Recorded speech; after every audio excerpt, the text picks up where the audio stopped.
எனது தேசத்தை நான் நேசிக்கிறேன். இங்கு ஒவ்வொரு மொட்டும் அதன் அசல் வண்ணத்திலேயே மலர்கிறது. இங்கு எந்நாளும் ஒற்றுமை, ஒப்புரவு மற்றும் சுகவாழ்வின் திருநாள்தான். வணங்குகிறேன் இந்தியாவை. இந்திய சுடர் இளைஞர் அமைப்பு வழங்கும் வையத் தலைமைகள். நம்முள் ஒரு மகத்தான ஜீவன் இருக்கிறது. அது வாழத் துடிக்கிறது. எதையும் சமாளிக்க முயல்கிறது. எல்லாவற்றையும் அனுபவிக்க ஆசைப்படுகிறது. புது புது விஷயங்களை தெரிந்து கொள்ள அவாவுகிறது. இதுதான் ஜீவனின் இயல்புகள். இவ்வுலகில் வாழும் அனைத்தும் ஒன்றை ஒன்று தழுவி, நம்பி, சார்ந்து வாழ்கின்றன. ஆகவே பரஸ்பர நல்லெண்ணத்திலும் பரஸ்பர உதவியாலும் தான் மனித வாழ்க்கை அமைய முடியும். ஒரு நாட்டுக்கு நிலவளம், நீர்வளம் அவசியம்தான். ஆனால் மக்கள் மனவளத்தால் தான் செல்வந்தர்களாகின்றார்கள்.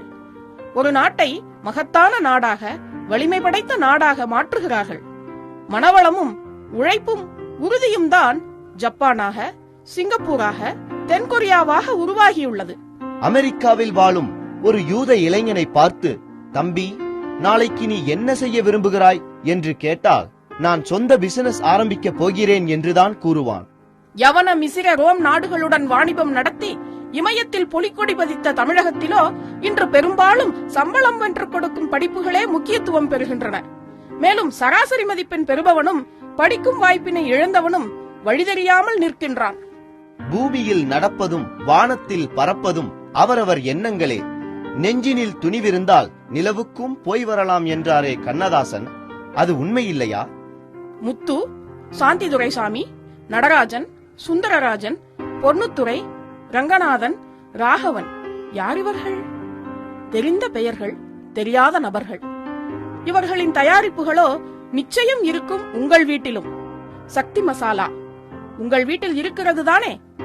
சக்திக்கு சொந்தக்காரர்கள் சாந்தி துரைசாமி தம்பதியினர். மளிகை கடைக்காரர் மகனும் ஓட்டல் நடத்தியவரின் மகளுமாக இணைந்து தமிழகத்தையே ரசித்து ருசிக்க வைத்த மசாலா மார்க்கெட்டின் கதை இது.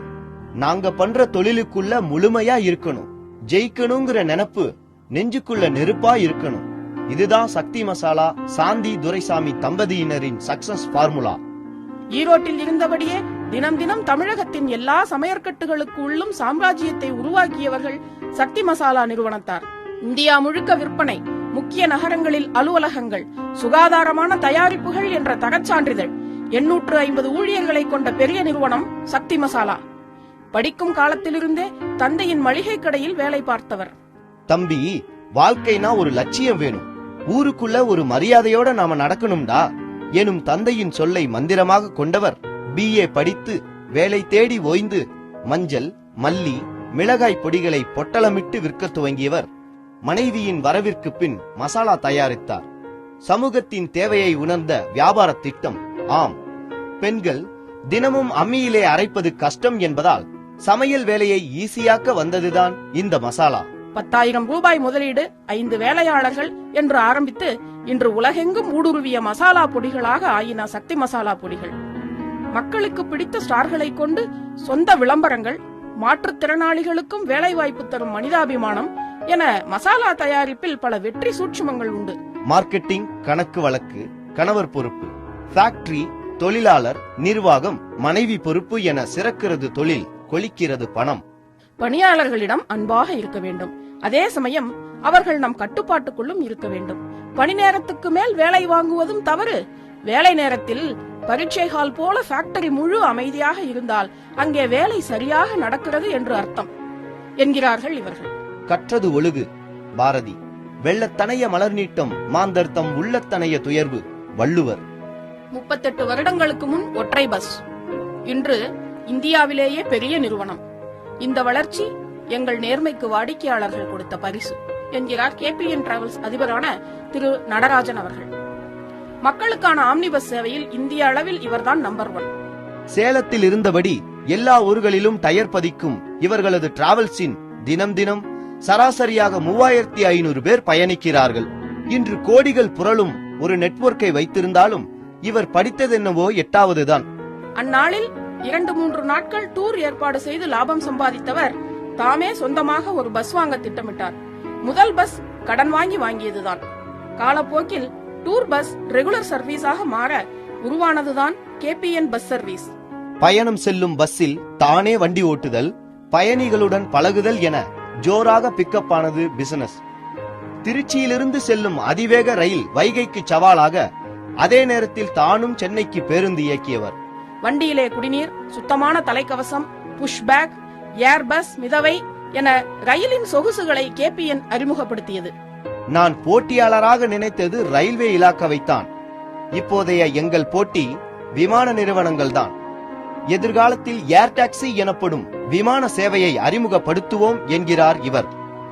என்னவாக ஆக நினைக்கிறாயோ அதுவாகவே ஆகிறாய் எனும் விவேகானந்தர் தான் இங்கே நம் நினைவிற்கு வருகிறார். சம்பாதித்த சொத்தை காப்பாற்றுவதை விட சம்பாதித்த பெயரை காப்பாற்றுவதுதான் இவரது வாழ்க்கையின் தாரக மந்திரம்.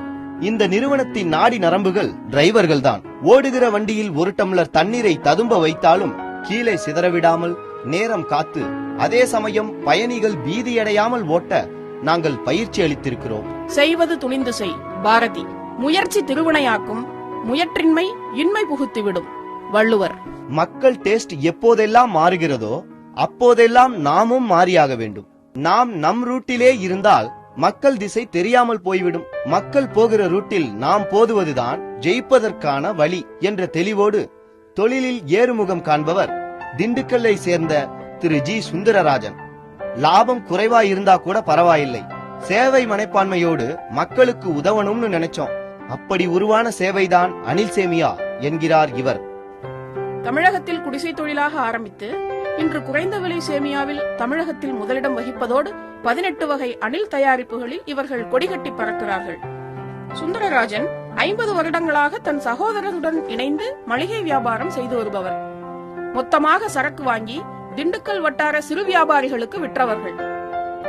சேமியா சப்ளை தேவைக்கு ஏற்ப கிடைக்காது போகவே ஒரு ஃபேக்டரியை போட்டார்களாம். ஆரம்பத்தில் சேமியா செய்யும் பக்குவம் அமையாமல் நஷ்டம். போக போக அதுவே சவாலான முயற்சியாகி ஒரு ருசியான ஃபார்முலா கிளிக் ஆகிவிட்டது. மக்களுக்கு எளிதில் பதியும் ஒரு பெயராக தேர்ந்தெடுக்கப்பட்டதுதான் அனில் சேமியா. இவர்களது இலக்கே நடுத்தர மக்கள்தான். காலை சமையலை எளிமையாக ஜனதா மில்ஸ் மாதிரி ஆக்க திட்டமிட்டு மிக குறைந்த லாபத்தில் மிக குறைந்த விலைக்கு கொடுக்கப்பட்டது. அதுவே தரத்தை பிறர் சந்தேகிக்க காரணமாகிவிட்டது. அதையெல்லாம் தாண்டி வெற்றி பெற துவங்கிவிட்டது அனில் சேமியா. இது மாதிரி சிறுலாபம் உள்ள தொழில்களுக்கு விளம்பரமே மக்கள்தான். இத்தகைய மவுத் பப்ளிசிட்டியால் வளர்ந்து வெற்றி வாகை சூடிய அனில் சேமியா இன்று தமிழ்நாட்டின் எல்லா கடைகளிலும் கிடைக்கிறது. சாமானியர்களை சென்று அடைகிறது.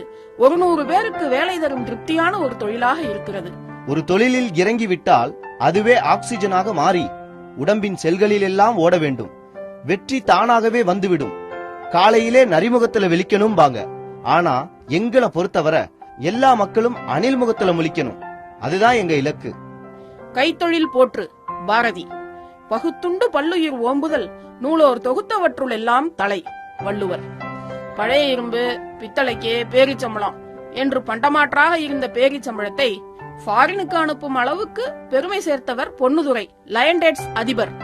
பழைய காருக்கு பேரிச்சங்கிறத மாத்தி பேரிச்சம்பளம் வாங்கினா போர்டு காரு தரேன்னு பரிசு போட்டு நடத்தி காரையே பரிசா கொடுத்திருக்கேன். எத்தனை தோல்வி வந்தாலும் தடைகள் வந்தாலும் நம்ம பாதையிலிருந்து விலகக்கூடாது.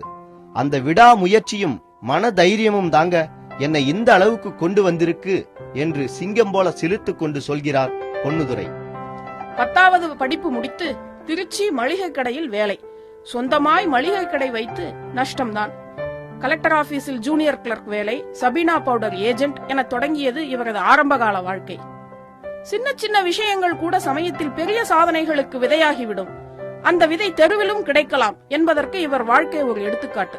சபீனா சேல்ஸுடன் கொஞ்சம் பேரிச்சம்பளமும் சேல்ஸ் பண்ண ஆரம்பித்திருந்த இவர் கடையில் சரக்கு ஏற்றும் போது யாரோ ஏதோ பிரச்சனை பற்றி பேசிக் கொண்டிருந்தார்களாம். அட என்னப்பா இது, பேரிச்சம்பளத்துல கொட்டை எடுக்கிற மாதிரி சிக்கலான மேட்டரா இருக்குன்னாராம் ஒருத்தர். பேரிச்சம்பளத்துல கொட்டை எடுக்கிறது அத்தனை சிரமமா என யோசிக்க ஆரம்பித்தார் பொன்னுதுரை. வீட்டிலிருந்து சகோதரி கொட்டை நீக்கி தர ஆரம்பமானது கொட்டையில்லாத லயன் டேட்ஸ். இப்போது தரமான பேரிச்சம்பழம் தேடி துபாய், எகிப்து, சவுதி என்று போய் வாங்கப்பட்டு ISO தரச்சான்றிதழோடு தயாராகிறது லயன் டேட்ஸ். மூலதனம்னு 1 ரூபாயை எடுத்துட்டு வரல, நான் எதையும் திட்டமிடல. விடாமுயற்சிங்கிற ஆரோக்கியமான ஆயுதத்தை கையில் எடுத்துக்கிட்டு என் ரூட்ல ஓடிக்கிட்டே இருக்கேன். பணத்தினை பெருக்கு பாரதி. ஞாலம் கருதினும் கைகூடும், காலம் கருதி இடத்தார் செய்யின் வள்ளுவர். என் அப்பா சிறந்த தேசபக்திக்காரர்.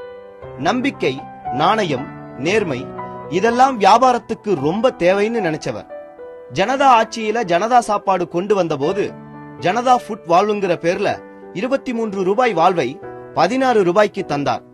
கோயம்புத்தூர் ராஜ் இண்டஸ்ட்ரீஸ்னு ஃபேக்டரி தொடங்கி பம்ப் செட்ல பயன்படுற வால்வுகள் தயாரித்தார். இன்றைய சிஆர்ஐ நிறுவனம் அன்றைய கோயம்புத்தூர் ராஜ் இண்டஸ்ட்ரீஸ். இந்த சிஆர்ஐ நிறுவனம் 830 வெரைட்டிகளில் மோட்டார் பம்புகளை தயாரிக்கும் உலகளாவிய நிறுவனம். தந்தைக்கு பின் சகோதரர்கள் 4வரும் பிசினஸின் பொறுப்புகளை பிரித்துக் கொண்டார்கள். எல்லாரும் எல்லா துறையிலும் தலையிடும் குழப்பத்தை குறைத்துக் கொண்டார்கள். சவால் விட்டு தங்கள் திறமைகளை காட்டி கம்பெனியை தூக்கி நிறுத்தினார்கள். ஃபுட் வால்விலிருந்து மோட்டார் பம்புகள் தயாரித்தார்கள். ஆந்திராவில் இவர்களது மார்க்கெட்டிங் அற்புதமாய் ஒர்க் அவுட் ஆனது. இதற்கு முக்கிய காரணம் விவசாயிகள் தந்த வாய்வழி விளம்பரம். கஸ்டமர்களை நேரடியாக சந்தித்து விற்றதால் வாடிக்கையாளர்களோடு உரையாடி நிறை குறைகளை அறிய முடிந்தது. குறைகள் நிறைகளாக மாற மாற வளர்ச்சி தடையற்று போனது. ஸ்டெயின்லெஸ் ஸ்டீல் மோட்டார், மின் சிக்கனம் தரும் மோட்டார்கள், சிறிய பைப்பில் அதிக உயரம் நீரேற்றும் பம்புகள், லோ வோல்டேஜுக்கான பிரத்யேக மோட்டார்கள், கடற்பகுதிகளில் உப்பரிக்காத மோட்டார்கள் என தேவைக்கேற்ற உற்பத்தி முறைகள், மிகப்பெரிய நெட்வொர்க், வலுவான விளம்பரம் என உலகெங்கும் விரிந்து புகழ் பரப்பியது சிஆர்ஐ பம்ப். உலகின் எல்லா கண்டங்களிலும் எங்கள் சிஆர்ஐ பம்ப் இருக்கிறது. வருடத்திற்கு 7.5 லட்சம் பம்புகள் தயாரிக்கும் அளவுக்கு திறன் கொண்ட தொழிற்சாலைகள் எங்கள் வசம் இருக்கின்றன. 60 உலக நாடுகளுக்கு சப்ளை செய்து கொண்டு இருந்தாலும் இப்போதைய ஏற்றுமதி விதைகள் போலத்தான். அவை விரைவிலேயே வளர்ந்து 1 10ஆக 100ஆக விருட்சமாகும். அப்போது பம்ப் இண்டஸ்ட்ரி என்றாலே இந்தியர்கள்தான், குறிப்பாக தமிழர்கள்தான் என்ற காலம் வரும். இதுவே எங்கள் இலக்கு. பெரிதினும் பெரிது கேள் பாரதி. உள்ளுவதெல்லாம் உயர்வுள்ளல், மற்றது தள்ளினும் தள்ளாமை நீர்த்து வள்ளுவர். அடேயப்பா! Viking banian, Suguna broiler, Eagles diary, CavinKare, professional courier, Srikaleeswari fireworks என இப்பட்டியல் நீண்டு கொண்டே போகிறது. இங்கே படிப்பு பேசவில்லை.